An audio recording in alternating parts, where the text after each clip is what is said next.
The morning light from 3 different suns streamed through the large windows of Professor Zektar's classroom on Kepler Station. Students from across the galaxy sat in their specially designed seats, each made to fit their unique body types.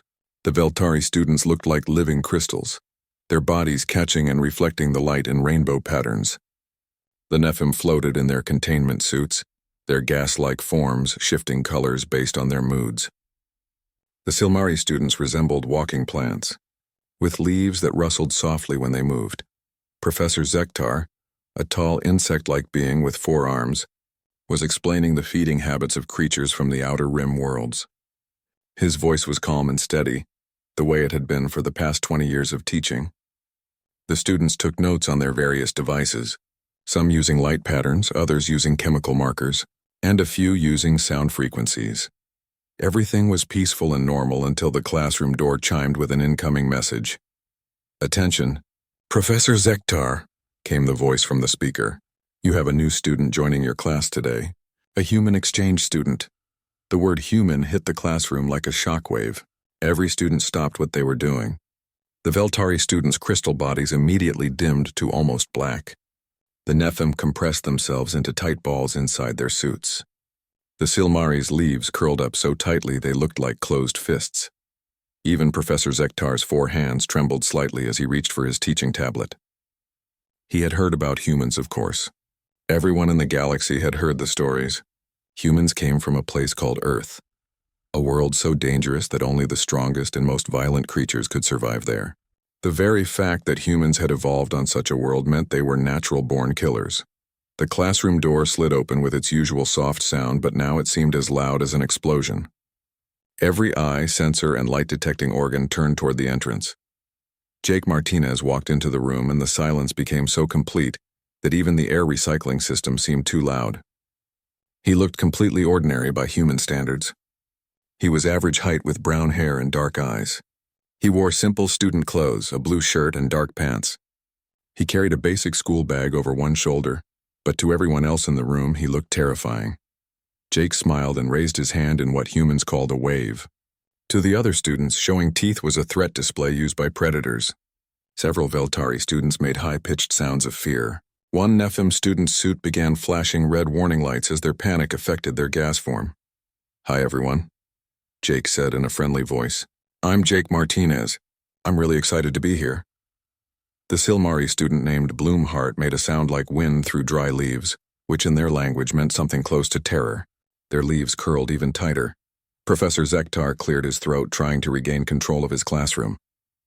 "Yes, well, welcome, human Jake Martinez. Please find a seat." Jake looked around the room, confused by the reaction he was getting. Every seat near another student was now empty, as everyone had moved as far away as possible. He chose a seat in the middle of the room and sat down carefully. The moment he sat, Jake stretched his arms above his head and yawned.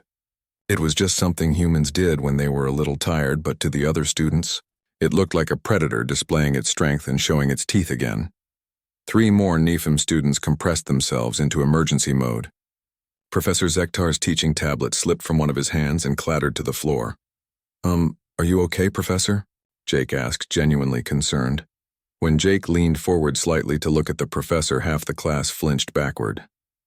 The simple human gesture of showing concern looked like a predator preparing to attack.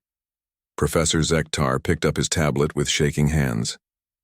Yes, I am fine. Let us continue with the lesson." But continuing was easier said than done. Every time Jake moved, even slightly, it caused a reaction somewhere in the room.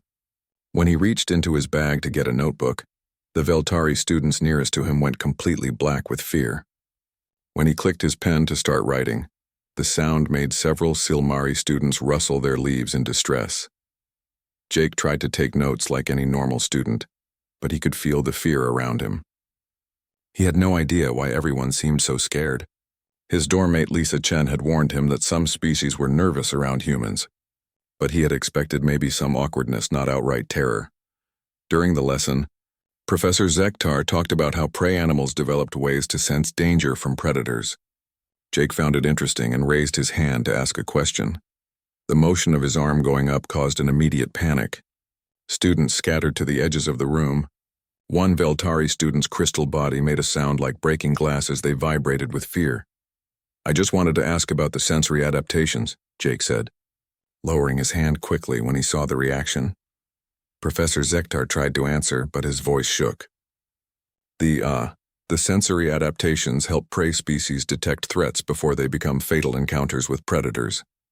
As the professor spoke, Jake noticed that he kept glancing at him when he said the word predators. The other students were doing the same thing. Slowly, Jake began to understand that they weren't just nervous around him.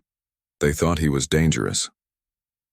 When Jake shifted in his seat to get more comfortable, it caused another wave of fear. He was just trying to find a better position for taking notes, but to species whose ancestors had been hunted by predators, any movement from a potential threat looked like the beginning of an attack. The class period felt like it lasted forever. Jake tried to stay as still as possible, but even breathing seemed to make some students nervous. When he finally packed up his things at the end of class, he did it very slowly and carefully. As the other students filed out, they gave him a wide space. Some of them moved so fast they were almost running. Jake was left alone in the classroom with Professor Zektar, who was organizing his teaching materials with hands that still shook slightly. "Professor," Jake said softly, trying not to startle him. "Did I do something wrong?" Professor Zektar looked at him for a long moment. In his 4 decades of teaching, he had never had a student from a deathworld before. Everything he knew about humans came from stories and reports, most of which painted them as barely controlled killers who had somehow managed to develop space travel. But looking at Jake now, seeing the genuine confusion and concern in his eyes, Professor Zektar felt the first small crack in his fear. "No, human Jake Martinez," he said finally. "You did nothing wrong. It is just that we are not used to having students from worlds like yours." Jake nodded, though he still looked confused. "I'll try to be more careful," he promised. As Jake left the classroom, Professor Zektar watched him go. The human moved with an easy confidence that spoke of someone who had never been prey to anything. It was a way of moving that every instinct in Professor Zektar's body said meant danger, but there had been something else in Jake's eyes when he asked if he had done something wrong. It was something Professor Zektar had not expected to see in a deathworlder. It was kindness. Jake sat on his bed in the small dorm room he shared with Lisa Chen, the only other human student on Kepler Station. His notebook was open on his lap, but he wasn't looking at his notes. Instead, he stared at the wall, replaying the events of his first class over and over in his mind. Lisa looked up from her own homework. She had been on the station for 6 months now, and had learned to recognize that particular expression on a human face. "Rough day?" she asked. "I don't understand it," Jake said, closing his notebook. "Everyone acted like I was going to hurt them. All I did was walk into the room and sit down." Lisa set down her tablet and turned to face him fully. "Jake, you have to understand something about how other species see us. To them, we're not just students from another world. We're deathworlders. So, Earth is dangerous. But that doesn't make me dangerous. To them it does," Lisa explained patiently. She had gone through the same confusion when she first arrived. Think about it from their perspective. Most of the species in the galaxy evolved on worlds where the biggest threat was maybe not finding enough food or dealing with bad weather. Earth had dinosaurs, ice ages, volcanoes, and 1,000 other things trying to kill everything that lived there. Jake frowned. "But that was millions of years ago." "Doesn't matter. Evolution shaped us to survive all of that. We can run for hours without stopping while most species here get tired after a few minutes. We can eat things that would poison them. We can lift weights that would crush them, and we heal from injuries that would kill them." As if to prove her point, Jake unconsciously rolled his shoulders, working out a small knot of tension. The movement was casual and meant nothing to him, but Lisa knew that to a Veltari student, those same muscles shifting under his shirt would look like a predator preparing to attack. "I'm not trying to scare anyone," Jake said. "I just want to go to class and learn about xenobiology. I know that." "You know that, but they don't know that yet." The next few days were not easier for Jake. Word had spread quickly through the station about the human in Professor Zektar's class. Parents contacted the school demanding their children be moved to different sections. Some students stopped coming to class altogether rather than be in the same room as Jake. Jake tried everything he could think of to make the other students more comfortable around him. He moved slowly and carefully. He kept his voice soft. He avoided making sudden movements or gestures, but nothing seemed to help. The situation got worse during his third week on the station. Jake was walking through one of the common areas when he saw something that made him stop. 3 older Nephilim students had surrounded a smaller Silmari named Bloomheart. The plant-like student's leaves were curled tight with fear, and they were making small, distressed sounds. Jake couldn't understand what the Nephilim were saying, but their body language was clear enough. They were floating closer to Bloomheart, forcing the Silmari student backward toward a corner. It looked like bullying to Jake, and bullying was something he had never been able to ignore. Jake started walking toward the group. His intention was simple. He would ask if everything was okay and see if Bloomheart needed help. To Jake, it was the most natural thing in the world. If someone looked like they were in trouble, you helped them. But to every other species on the station, what Jake did next looked like something completely different. Jake approached with the confident stride of someone who had never been afraid of anything. His shoulders were relaxed but ready. His eyes were focused and alert. His hands hung loose at his sides, ready to react to any threat. To the Nephilim students, it looked like a predator stalking prey. The first Nephilim to notice Jake approaching let out a sound like air being released from a balloon. The gas-like being compressed themselves into a tight ball and began flashing warning colors. The other 2 Nephilim turned to see what was wrong and immediately had the same reaction. "Hey," Jake said in what he thought was a calm, friendly voice. "Is everything okay here?" The word okay came out sounding like a low rumble in Jake's chest, the way human voices naturally did. But to species that communicated in higher frequencies or through chemical signals, the sound was like the growl of a large predator. All 3 Nephilim students scattered in different directions, their containment suits flashing red emergency signals as they fled. Bloomheart took one look at Jake and collapsed, their leaves curling so tightly they looked like a small green ball. Jake stood there, shocked. "I was just trying to help," he said to no one in particular, but other students in the common area had seen what happened. Within minutes, emergency alarms were sounding throughout the station. Security teams rushed to the scene, expecting to find an injured student and a dangerous Deathworlder.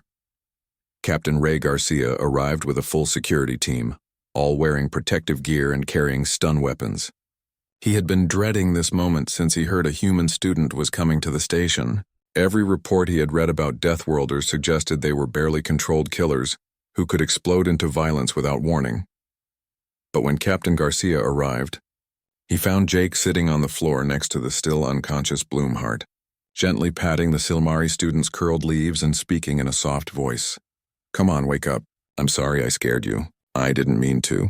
I just wanted to make sure you were okay." Captain Garcia kept his weapon ready but didn't point it at Jake. Something about the scene didn't match what he had expected.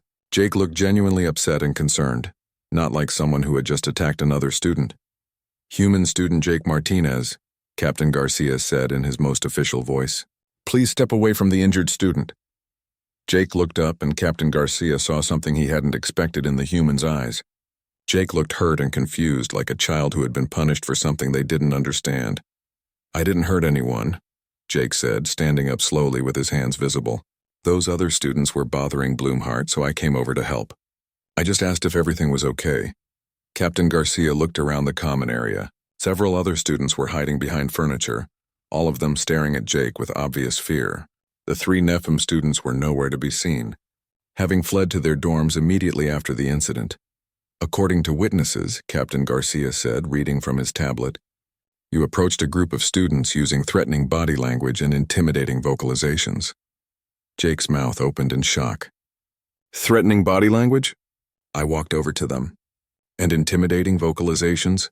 I asked if they were okay. But even as Jake explained what had happened, Captain Garcia could see how the other species might interpret his actions differently. Jake's normal human walking style did look confident and purposeful in a way that could seem threatening.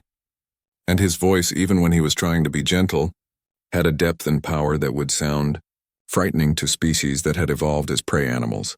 The incident report that Captain Garcia filed that evening described a human Deathworlder utilizing intimidation tactics and threat displays against other students. The report was sent to the station commander, the school administration, and the parents of every student who had witnessed the event. Within hours, Jake found himself facing calls for his immediate removal from the station. Some parents demanded that no humans should be allowed in the galactic education system. Others suggested that deathworlders needed special containment protocols before they could interact with civilized species. That night, Jake lay on his bed staring at the ceiling. Lisa had tried to comfort him, but there wasn't much she could say. The situation was getting worse instead of better, and Jake was beginning to wonder if coming to Kepler Station had been a mistake. Maybe they're right, Jake said into the darkness. Maybe I don't belong here. Lisa was quiet for a long moment. Jake, she said finally, the problem isn't that you're dangerous. The problem is that they don't understand what human danger actually looks like. They think they do, but they don't. Jake turned to look at her. What do you mean? I mean, Lisa said, they have no idea what a real killer looks like. They've been afraid of the wrong thing. Dr. Vexmore moved through the ventilation shafts of Kepler Station like a shadow. His long, scaled body was perfectly designed for this kind of movement. As a Zephyrian, he had evolved from actual predators, unlike the plant eaters and gas breathers that made up most of the galaxy.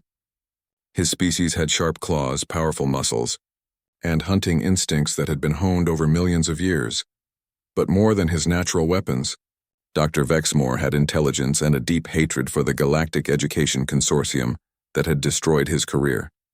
3 months ago, the consortium had discovered that Dr. Vexmore had been conducting illegal experiments on living subjects. When they stripped him of his research credentials and banned him from all academic positions, they had thought that would be the end of it. They were wrong. Dr. Vexmore had spent weeks studying the layout of Kepler Station, learning the schedules of students and faculty, and planning his revenge. Unlike the panicked fear that the other species felt around humans, Dr. Vexmore's approach was cold and calculated. He knew exactly what he was going to do, and he was going to enjoy every moment of it. His first target was easy. A young Veltari student named Crystal Song was studying alone in the library late at night. The crystalline being never heard Dr. Vexmore approach from behind. One moment Crystal Song was reading about atmospheric chemistry, and the next moment they were gone. The station's security system recorded nothing. Dr. Vexmore had spent years studying security protocols, and he knew exactly how to move without triggering sensors. By the time anyone realized Crystal Song was missing, Dr. Vexmore had already chosen his next victim. Jake was in his dorm room trying to finish an assignment when he heard Lisa scream. He jumped up and ran to the common area where the sound had come from. He found Lisa pressed against a wall, her face pale and her hands shaking. "Lisa, what's wrong?" Jake asked, rushing to her side. "Something's hunting students," Lisa whispered. "I was coming back from the lab and I heard sounds coming from the maintenance corridor. Terrible sounds. And then I saw something moving in there. Something big and fast." Jake looked toward the maintenance corridor. The entrance was partially hidden behind a decorative screen and the lighting was dim. He couldn't see anything, but there was a smell in the air that made the hair on the back of his neck stand up. It was a smell he had never encountered before, but somehow his body recognized it as danger. "Did you call security?" Jake asked. Lisa nodded. "They said they would investigate, but Jake, I don't think they understand what they're dealing with. This isn't someone having an accident or getting lost. This is something that's hunting."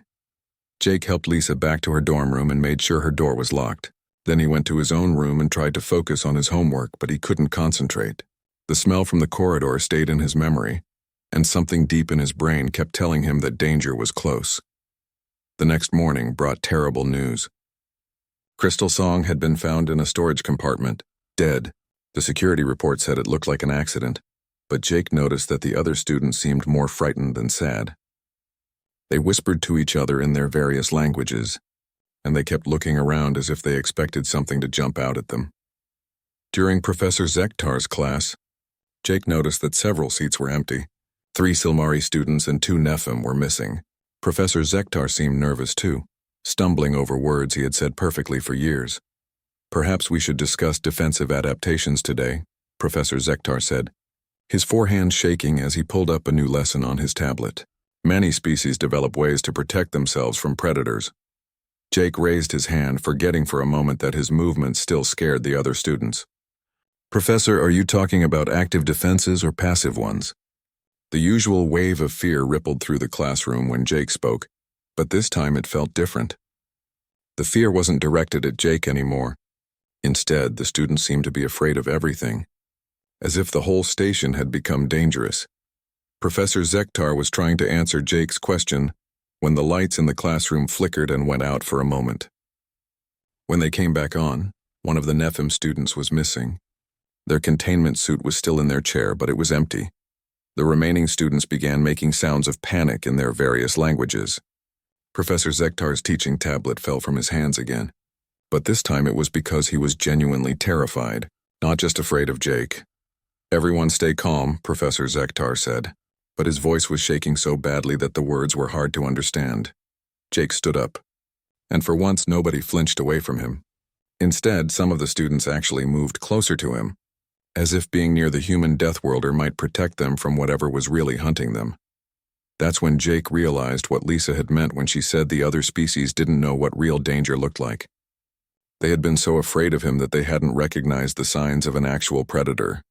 The smell was back, stronger now. It was coming from the ventilation system above their heads. Jake looked up and saw one of the ceiling panels was slightly out of place. "Professor," Jake said quietly, "I think we need to evacuate the classroom. Now." Professor Zektar started to ask why, but then he saw where Jake was looking. The ceiling panel shifted slightly, and something long and scaled became visible in the gap. "Everyone out," Jake said, his voice taking on a tone that the other students had never heard before. It wasn't the friendly voice he used when asking questions or the careful voice he used when trying not to scare anyone. This was something else entirely. This was the voice of someone who was ready to fight. The students didn't need to be told twice. They rushed toward the door in a controlled panic with Professor Zektar leading the way. Jake stayed behind, watching the ceiling and positioning himself between the threat and the fleeing students. The ceiling panel fell to the floor with a crash, and Dr. Vexmore dropped into the classroom. He was larger than Jake had expected, nearly 8 feet long with powerful claws and teeth that were clearly designed for killing. His scales were dark green with black stripes, and his eyes were the cold, calculating eyes of a natural predator.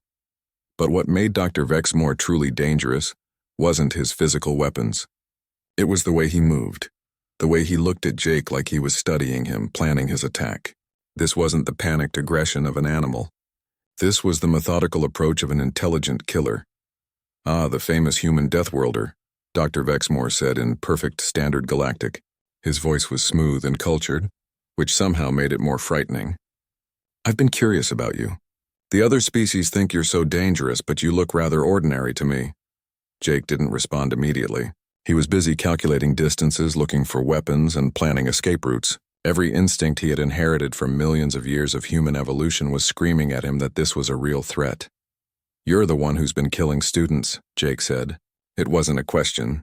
Dr. Vexmore smiled, showing rows of sharp teeth. "Killing is such an ugly word. I prefer to think of it as collecting specimens for my research. Though I must admit some of them screamed quite beautifully before they died." Jake felt something change inside him. The fear and confusion that had plagued him for weeks disappeared, replaced by something cold and focused.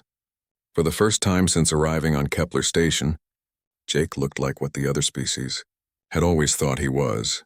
He looked dangerous, but Dr. Vexmore was about to learn the difference between a human who was trying to be harmless and a human who had decided that harmless was no longer an option. Dr. Vexmore circled Jake slowly, his claws clicking against the classroom floor. He moved with the smooth confidence of a predator who had never met anything he couldn't kill. His scaled head tilted as he studied the human, looking for weaknesses. "You know," Dr. Vexmore said conversationally, "I've read all the reports about your species. Deathworlders, they call you. Apex predators from a world so hostile that only killers could survive. But looking at you now, I'm rather disappointed." Jake didn't take his eyes off the Zephyrian as he slowly backed toward a lab table. His movements were careful and controlled, nothing like the casual way he usually moved around other students. Every muscle in his body was ready to react.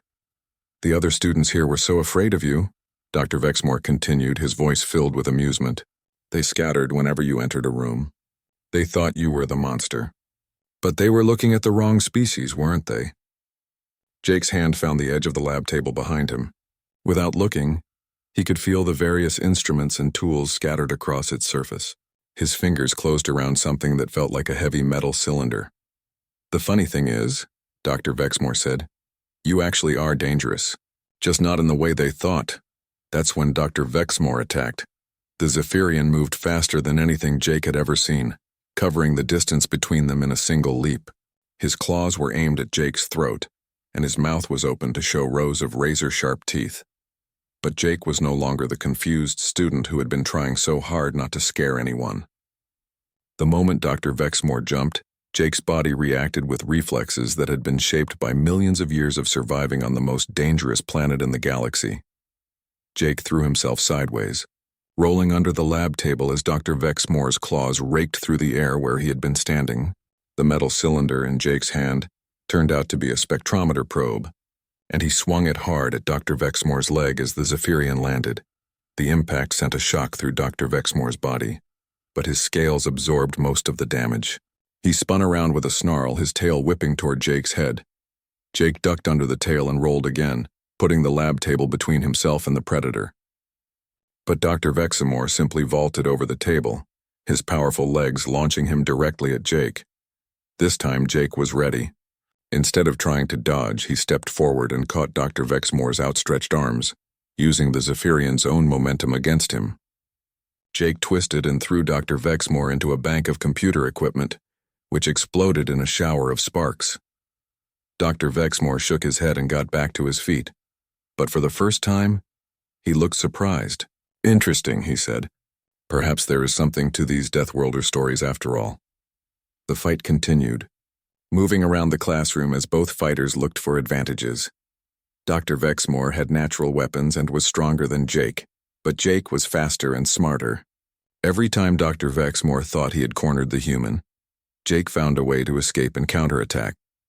But Jake wasn't trying to kill Dr. Vexmore. Even in the middle of a life-or-death fight, even facing a creature that had murdered innocent students, Jake was still trying to find a way to stop the threat without killing. Dr. Vexmore had no such limitations. The Zephyrian's claws caught Jake across the shoulder, tearing through his shirt and leaving deep cuts in his skin. Jake stumbled and Dr. Vexmore pressed his advantage, driving Jake back toward the wall. "You fight well for a prey species," Dr. Vexmore said, breathing hard. "But you're holding back. You could have killed me twice already, but you didn't. That's going to get you killed." Jake's back hit the wall and Dr. Vexmore moved in for the killing strike. But instead of trying to dodge again, Jake did something unexpected. He grabbed Dr. Vexmore's outstretched arms and pulled the Zephyrian closer, at the same time bringing his knee up hard into Dr. Vexmore's abdomen. The impact drove all the air from Dr. Vexmore's lungs and sent him staggering backward. Jake followed up with a punch that caught the Zephyrian in the side of the head, stunning him. Dr. Vexmore fell to one knee, shaking his head to clear it. When he looked up, he found Jake standing over him, holding a broken piece of metal equipment like a club. Dr. Vexmore could see in Jake's eyes that the human was ready to use it if necessary, but Jake was still holding back. Even now, even after everything Dr. Vexmore had done, Jake was giving him a chance to surrender. "It's over," Jake said. "Station security is on the way. You can surrender now or I can make sure you can't hurt anyone else ever again." Dr. Vexmore laughed, a sound like breaking glass. "You still don't understand, do you? This isn't over. I've killed 4 students already and I'm going to kill dozens more. Starting with you." Dr. Vexmore's tail whipped around trying to trip Jake, but Jake jumped over it and brought the metal club down hard on Dr. Vexmore's head. The impact made a sound like a bell being struck, and Dr. Vexmore collapsed to the floor unconscious. Jake stood over the fallen predator, breathing hard and bleeding from the cuts on his shoulder. He looked around the destroyed classroom, taking in the broken equipment and scattered furniture. Then he sat down heavily in one of the student chairs and waited for security to arrive. When Captain Ray Garcia and his team finally reached the classroom, they found Jake sitting calmly beside the unconscious Dr. Vexmore. Jake had used strips torn from his own shirt to tie the Zephyrian's hands and feet, and he had positioned himself so that he could watch both the classroom door and the unconscious predator. "Human student Jake Martinez," Captain Garcia said, his weapon drawn but not pointed at Jake. "Are you injured?" Jake looked down at the cuts on his shoulder. "Nothing serious, but you'll want to check the ventilation system. I think you'll find the missing students there." Captain Garcia sent half his team to search the vents while the others secured Dr. Vexmore. As they worked, more people arrived at the scene. Professor Zektar returned with several other faculty members. Lisa came running with a first aid kit. Even some of the students who had fled during the fight came back to see what had happened. They all stopped at the classroom doorway, staring at the scene inside. Dr. Vexmore was clearly a natural predator, with claws and teeth designed for killing. The classroom showed obvious signs of a violent fight, and in the middle of it all sat Jake, calm and controlled, watching over his defeated enemy like a guard dog. For the first time since Jake had arrived on Kepler Station, the other species began to understand what human danger actually looked like. It wasn't the casual confidence they had been afraid of, or the easy strength that had terrified them. It was this, the absolute determination to protect others combined with the skill and will to stop anyone who threatened them. Jake had fought a natural-born killer and won. But more than that, he had won while holding back, while trying to capture rather than kill, while putting the safety of others above his own survival. Bloomhart, the small Silmari student who had fainted when Jake first approached them, slowly walked into the classroom. Their leaves were still curled with fear, but not fear of Jake anymore. Fear of what might have happened if Jake hadn't been there. "Thank you," Bloomhart said in their whispered voice. "You saved us all." Jake looked up at the small plant-like being and smiled the same friendly smile that had terrified the entire class on his first day. But this time Bloomhart didn't faint. This time they understood what that smile really meant. It was the smile of a guardian, not a predator. 2 weeks after the incident with Dr. Vexmore, Kepler Station felt like a different place. The emergency lockdown had been lifted, and students were returning to their normal routines. But nothing was quite the same as it had been before. Jake sat in Professor Zektar's classroom, in the same seat he had chosen on his first day. The difference was that now other students sat near him instead of as far away as possible. Bloomhart had even taken the seat directly next to him, their leaves rustling softly as they organized their notes. Professor Zektar stood at the front of the classroom, but he wasn't alone. Dr. Sam Rodriguez, a human psychologist who had been brought to the station to help students deal with the trauma of Dr. Vexmore's attacks, was there as a guest lecturer. "Today we're going to discuss a topic that I think has become very relevant to all of us," Professor Zektar said. His voice was steady again, no longer shaking when he looked at Jake. "We're going to talk about what it really means to evolve on a dangerous world." Dr. Rodriguez stepped forward. She was smaller than Jake, with gray hair and kind eyes behind wire-rimmed glasses. When she spoke, her voice was gentle but clear. "Many of you have heard the term Deathworlder used to describe humans," Dr. Rodriguez began. "And it's true that Earth is more dangerous than most inhabited planets in the galaxy. But I think there's been a misunderstanding about what that means." A Veltari student near the front of the class, whose crystal body was a nervous orange color, raised one of their light appendages. "Are you saying humans aren't dangerous?" Dr. Rodriguez smiled. "Oh, humans are very dangerous. Jake proved that 2 weeks ago. But dangerous to whom and why?" She activated a holographic display that showed images of Earth. The students saw vast oceans, towering mountains, dense forests, and sprawling deserts. But they also saw hurricanes, earthquakes, volcanic eruptions, and massive storms. "Earth doesn't just have predators," Dr. Rodriguez explained. "It has natural disasters that can destroy entire regions in hours. It has weather that can kill you in minutes. It has diseases, poisons, and radiation levels that would be fatal to most species in the galaxy." The images changed to show various Earth animals. The students saw lions and tigers, sharks and crocodiles. But they also saw elephants protecting their young, wolves working together to hunt, and humans caring for injured animals.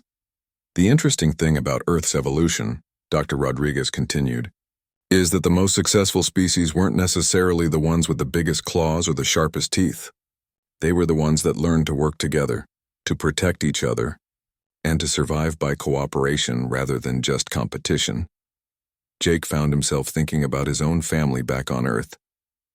His parents, his younger sister, his grandparents who had taught him to always help people who needed it. None of them were killers, but all of them would fight to protect the people they cared about. "Humans developed what we call pack bonding," Dr. Rodriguez said. "We instinctively form protective relationships with others, even with species that are completely different from us. That's why Jake didn't hesitate to help Bloomhart when he thought they were being bullied. That's why he put himself between Dr. Vexmore and the fleeing students. Bloomhart's leaves rustled, and they spoke up in their quiet voice. But Jake is so strong. When he moved to help me, I was terrified. And that's understandable, Dr. Rodriguez said kindly. Humans are physically powerful by galactic standards. We have to be, to survive on Earth. But that strength evolved for survival and protection, not for hunting or killing. She changed the display to show human anatomy, highlighting the features that made humans effective survivors. Humans can run long distances to escape danger or to seek help. We have excellent pattern recognition to spot threats before they become fatal. We have strong bones and muscles to survive impacts and injuries. And we have the ability to stay calm and think clearly under extreme stress. Professor Zektar stepped forward. Dr. Rodriguez, could you explain the difference between a human like Jake and a natural predator like Dr. Vexmore? Dr. Rodriguez nodded. Dr. Vexmore's species, the Zephyrians, actually did evolve as hunters. They developed tools for killing. Sharp claws, powerful muscles, enhanced senses for tracking prey. But more than that, they developed the psychology of a predator. They see other beings as either threats to be eliminated or resources to be consumed. Jake shifted uncomfortably in his seat. He still had nightmares about his fight with Dr. Vexmore, not because he had been afraid, but because of the cold pleasure he had seen in the Zephyrian's eyes when he talked about killing students. Humans developed very different psychology, Dr. Rodriguez continued. When Jake saw Bloomhart in trouble, his first instinct wasn't to attack the perceived threat. His first instinct was to check if everyone was okay and to de-escalate the situation. When he fought Dr. Vexmore, he was trying to capture, not kill. A Nephim student floating in their containment suit asked, "But why should we not be afraid of humans? They are still very dangerous." Dr. Rodriguez smiled. You're right to respect human capabilities. But ask yourself this, what are humans dangerous to? The classroom was quiet as students thought about the question. Humans are dangerous to things that threaten people they care about, Dr. Rodriguez said. Jake became dangerous when Dr. Vexmore threatened his classmates. But before that, when you were all afraid of him, he spent weeks trying to figure out how to make you more comfortable. He moved slowly, spoke softly, and did everything he could to seem less threatening. Jake remembered those frustrating weeks when nothing he did seemed to help. Now he understood that his very efforts to be harmless had actually been proof that he wasn't a threat. A real predator wouldn't have cared about your fear, Dr. Rodriguez explained. Dr. Vexmore enjoyed causing fear. Jake was upset by it. Professor Zektar pulled up his own holographic display, showing footage from the security cameras during Jake's fight with Dr. Vexmore. If you watch carefully, you can see that Jake had multiple opportunities to deliver fatal attacks to Dr. Vexmore. Each time, he chose not to. The students watched the footage, seeing how Jake had fought defensively, trying to subdue rather than kill his opponent. They saw how he had positioned himself between Dr. Vexmore and the classroom door, not to trap the Zephyrian, but to protect the escape route for any other students who might still be in danger. This is what human pack bonding looks like in action, Dr. Rodriguez said. Jake adopted all of you as part of his pack from the moment he walked into this classroom. That's why your fear confused and hurt him. You weren't just strangers who didn't like him. You were people he had instinctively decided to protect, and you were afraid of him. Bloomhart raised one of their small branch arms. Does this mean humans think of us as family? Dr. Rodriguez laughed gently. Not exactly family, but something like it. Humans have a saying, it takes a village to raise a child. We believe that everyone in a community has a responsibility to protect and help everyone else. When Jake came to this station, he saw all of you as part of his community. The class period was almost over, but Professor Zektar had one more question. Dr. Rodriguez, what should we tell other students and faculty about humans? How should they interact with human students in the future? Dr. Rodriguez looked around the classroom, taking in all the different species represented there. Feltery crystals glowing with curiosity instead of fear. Nephim gas forms calm and relaxed. Silmari leaves spread wide with interest. Tell them the truth, she said. Tell them that humans are dangerous, but only to things that hurt innocent people. Tell them that humans are strong, but they use that strength to protect others. Tell them that when a human adopts you into their pack, you have gained one of the most loyal and protective friends in the galaxy. As the students filed out of the classroom, Bloomhart walked beside Jake. The small Silmarys leaves were a bright green color that indicated happiness and contentment. "Jake," Bloomheart said, "I'm sorry I was afraid of you before." Jake looked down at his small friend. "You don't need to apologize. I understand why you were scared. I probably would have been scared too if I were in your position. But you wouldn't have run away," Bloomheart said confidently. "You would have stayed and tried to understand." Jake thought about that as they walked through the corridors of Kepler Station. Maybe Bloomheart was right. Maybe that was another difference between humans and other species. Humans tended to move toward problems instead of away from them. That evening, Jake sat in his dorm room working on homework with Lisa. The assignment was about symbiotic relationships in nature, and Jake found himself thinking about the relationships he was building with his classmates. "You know," Jake said, "I think I finally understand what you meant when you said they didn't know what a real killer looked like." Lisa looked up from her tablet. "Oh?" "They were afraid of the wrong kind of danger," Jake said. "They thought dangerous meant aggressive and violent and unpredictable. They didn't understand that the most dangerous humans are usually the quiet ones who are protecting something they care about." Lisa smiled. "Welcome to being human in a galaxy full of people who think they understand us." Jake's tablet chimed with a message. It was from Captain Ray Garcia.